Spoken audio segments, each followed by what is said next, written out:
Welcome into CBS Sports HQ, presented by Canva. Love your work. We are starting with a full squad, 4 wide. I'm Jacqueline D'Agostino with Tommy Tran, Leger Douzable, and Kyle Long. We've been waiting so long to say this, but football is officially back, gentlemen. We got a little happy dance from Leger and Kyle. We are so excited. Yeah. Chiefs, Ravens, what a game to open up the season. Yeah, you know, D linemen, they wake up excited on games. They're going to go get sacks. Offensive linemen, we can't sleep the night before games. Really? Protect guys like Aaron Rodgers and Caleb Williams. So two guys who are excited in different ways about week one. For sure. I mean, for it to be so long, it feels like it was months and months of just waiting. And then to get a matchup like this for the first game, right? Repeated the AFC Championship game. How could you not be excited for week one in the NFL? They know what they're doing, right? No more countdowns, no more mock drafts, only football time. Just a few timestamp reminders as we start the new season, folks. Chiefs are the betting favorite at FanDuel plus 550, followed by the Niners at 6-1 and Ravens at 11-1. So that means we get 2 of the 3 Super Bowl favorites kicking things off tonight at Arrowhead, and it features 2 guys who have each won 2 league MVPs. It's the 4th Week 1 matchup in NFL history featuring past 2 NFL MVPs, but it's the first time we get quarterback against quarterback.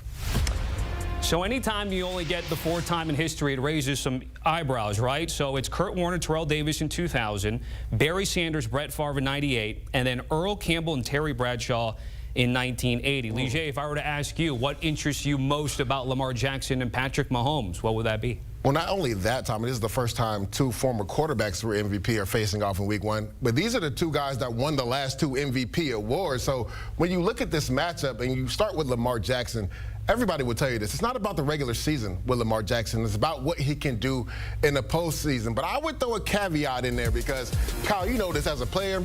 You never want to have somebody have one up on you. Well, Patrick Mahomes is 4-1 versus Lamar Jackson. He is the only quarterback in the NFL versus Lamar Jackson that is +3 in the win column. So for Lamar Jackson and how he struggled in that game in the AFC Championship game, and people were wondering, why didn't they run the ball the second half? Well, when you go back and watch the tape, offensive coordinator Todd Monken had some RPOs in there. There was opportunity for Lamar to actually hand the ball to the running back, but I thought he pressed a little bit in that game. And then when you go to Patrick Mahomes, can't wait to see this new look offense, right? The offense really struggled last year. The continuity between Patrick Mahomes and the receivers wasn't quite there. We've heard Andy Reid and Patrick Mahomes say, we really want to press the ball down the field. They went and got the fastest guy in NFL history in Xavier Worthy. Can't wait to see what that new look offense looks like for the Kansas City Chiefs. Yeah, and every year we see Patrick Mahomes face new challenges, and obviously as the greatest player on earth, you're going to want to see that guy come out and play every single season and every single week. Well, he's answered those questions with, great, I can handle this every single time out. And with this year, we're looking at a team where we say, hey, the Chiefs actually got better this season offensively.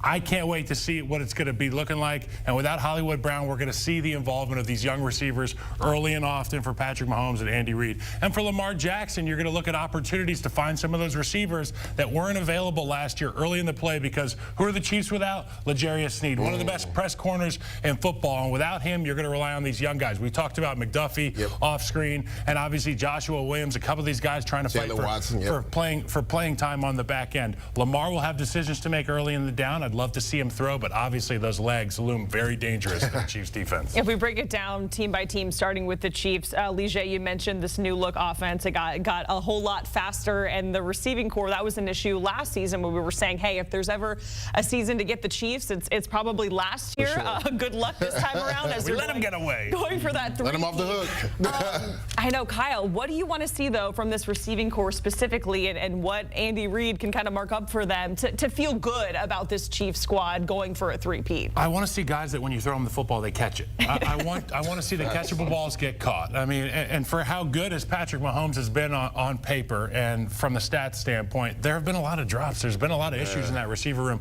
but I think they've gone away from the guys that can be issues in that regard. We saw some of the faces that were out there last year. They're not around this year, but for the guys like Rashee Rice and for Xavier Worthy, I want them to be kind of an extension of that Travis Kelce comfort pillow, that, you know, that teddy bear that my daughter has. That's what Travis Kelce is. I want to see more guys become that for Patrick Mahomes this year. I think you will see that. Justin Watson is a guy he's always had a lot of faith in as well. And let's not forget, they brought an old friend back, Juju Smith-Schuster, who was big in that 2022 year when they won the championship. And when you look at this team, people are asking, can they repeat? Or three-peat, excuse me, let me get that right. Can they three-peat? Absolutely. Let's just go down history lane. Going back to that 2019 season, right? It was Tyreek Hill blowing the top off the defense, Patrick Mahomes throwing for nearly 300 yards. Then when you look at what they did in 2022, right? With Tyreek Hill being traded away, they still had the #1 offense in football. Travis Kelce was unguardable, right? And we talked about Juju Smith-Schuster. He was big as a #2 option, and the defense started to come along, Kyle. When we go to last year, the offense really struggled for the Chiefs.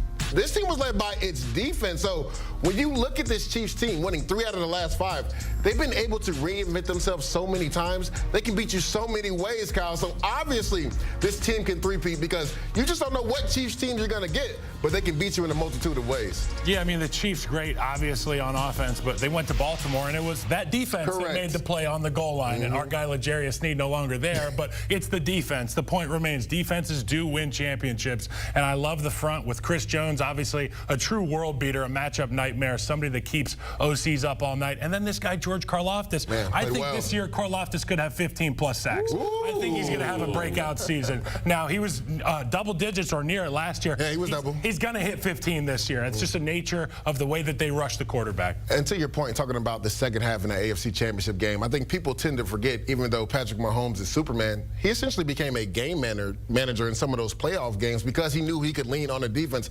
When the Chiefs' offense was struggling, he was pressing a little bit too much. I think about that Denver game where he had a couple picks. He decided to take a step back and say, let me just get it into my playmakers' hands. Let me not try to force anything. Sometimes a sack is a winnable play, right? And you punt the football away. And we saw that. The Chiefs' offense didn't score the second half versus the Ravens, but he didn't put the ball in harm's way. That's the evolution of Patrick Mahomes. Let's get to a familiar face in a new place. And Derrick Henry saw the running back market early and often have a lot of change, Kyle, here. Everyone's wondering what Derrick Henry and this Todd Monken offense is going to look like. What do you expect? Well, a guy like Derrick Henry, and there aren't many like him, but a guy like Derrick Henry can take the pressure off of a quarterback in a receiving room so much, and the offensive coordinator. One thing Derrick Henry's going to do, he's going to make yards after first contact. And as an O-lineman, all you're asked to do is try to get this play started and get out of 22's way, or get the defensive lineman out of 22's way. He is going to be great for Lamar Jackson's progression as a quarterback this year. People say, well, they're just going to run the football. No, this is all to set up Lamar Jackson to be a down-the-field passer, because you have to respect the king. How do you respect the king? With numbers, okay? You put numbers in the box, Lamar's going to have advantageous matchups on the outside. I love this move by the Ravens. Kyle, I love that you said this is going to take pressure off Lamar, because for Derrick Henry's whole career, he's been the guy that has had the most pressure, right? Facing 8, 9-man boxes. So when you look at this, I feel like Lamar's going to take pressure off Derrick Henry. People wondered, did he still have it? I felt like last year, even though he didn't have a really good offensive line, he still rushed for over 1,100 yards. And when you look at what he's done over the last 5 years, he's averaged over 100 yards per game. When you look at this Baltimore Ravens team, even without Derrick Henry, #1 in the NFL in rush yards per game, over 156 rush yards. So just imagine King Henry in the backfield with Lamar Jackson and some of those RPOs we talked about. Linebackers playing a little bit slow. Well, if you let King Henry get downhill, good luck with your secondary. Lisha, you mentioned for Lamar Jackson, you know, it's not about what he can do in the regular season. It's all about the postseason. We just talked about Derrick Henry, some of the new pieces that they have, some of the pieces that they lost as well. Lisha, I'll start with you. Is this the year for the Ravens to finally get a Super Bowl win or get to the Super Bowl? I don't believe so, Jacqueline. I feel like last year was the team to make that Super Bowl run. When you look on paper, that was the most complete team in the NFL, not even just on paper. When you look on film and saw what they did on defense, the #1 defense in so many categories, that was the year for them to beat Patrick Mahomes. They had them at home. Patrick Mahomes had to come to Baltimore, and they just didn't get it done. Kyle, we were talking about this off camera before we started the show. Continuity and familiarity is a real thing. You need to have that to have a long run in the playoffs. And when you look at this Ravens team, there's a lot of overturn. Let's start with their defensive side. They lose their defensive coordinator, Mike McDonald. He becomes a head coach in Seattle. Jadeveon Clowney was number 2 in sacks on his team. Geno Stone led them in interceptions. He's not with the rival team in the Cincinnati Bengals. So when you talk about the overturn of this team, and then Kyle's position, the offensive line, you know having the same group of guys really helps that rhythm on offense. They lose 3 starters on the offensive line. So tone setters. Exactly. John Simpson, you talk about Morgan Moses. So losing 3 of the starters on the offensive line, I feel like it's going to be a struggle for them. Now, they're going to be a really good team because that's what John Harbaugh and Lamar Jackson do. But I felt like last year was their year to go win the Super Bowl. I mean, you talk about continuity. The one thing they did have continuity in was that middle of the field, second level of the defense, a guy by the name of Roquan Smith. So if they do have a chance at keeping this thing together defensively, it's through Roquan, his leadership, the violence with which he plays the game of football. But at the end of the day, you have to be able to go out and beat the best. And if that means going on the road, so be it. Patrick Mahomes had to do it in Baltimore. This AFC is too loaded. I think they're going to have to make a really, really historic run to make it back to the Super Bowl. Vegas thinks this is a tight game. Which side are you guys on? Kyle, you can start us off. Chiefs King. You ask the ex-Chief? It's Arrowhead Stadium. They lost last year's Week 1 against the Detroit Lions. They hated the taste that was in their mouth. They do not want that again. I'm going to take the Ravens +3. You're giving me 3 points with the Ravens? I mean, and Lamar Jackson against the spread as an underdog is just ridiculous. He's 13-1 against the spread when he's an underdog. When you look at what they've also done, the Ravens, they are 7-1 straight up and against the spread in the last 8 Week 1 games. And then look at Lamar Jackson as a starter. 4-1 straight up and 5-0 against the spread in the last 5 games as a road dog. Kyle, this game kind of reminds me of that game last year when the Ravens had to travel all the way to the West Coast on Christmas Day in Santa Clara versus the 49ers. Everybody, even myself, thought the 49ers were going to boat race them. Well, the opposite happened. The Ravens boat race the 49ers. Now, I'm not saying they're going to boat race the Chiefs, but you're giving me 3 points with Lamar Jackson. You see it right there on the graphic. The guy does not lose against the spread as an underdog. Give me the Ravens and the points, baby. All right. It's all coming up tonight with the season opener. Thanks to Lige and Kyle. And getting ready for the CBS portion of the NFL. Boy, Sunday is coming soon, streaming on Paramount+. Key games include Arizona at Buffalo, Jacksonville at Miami, and Vegas at the Chargers.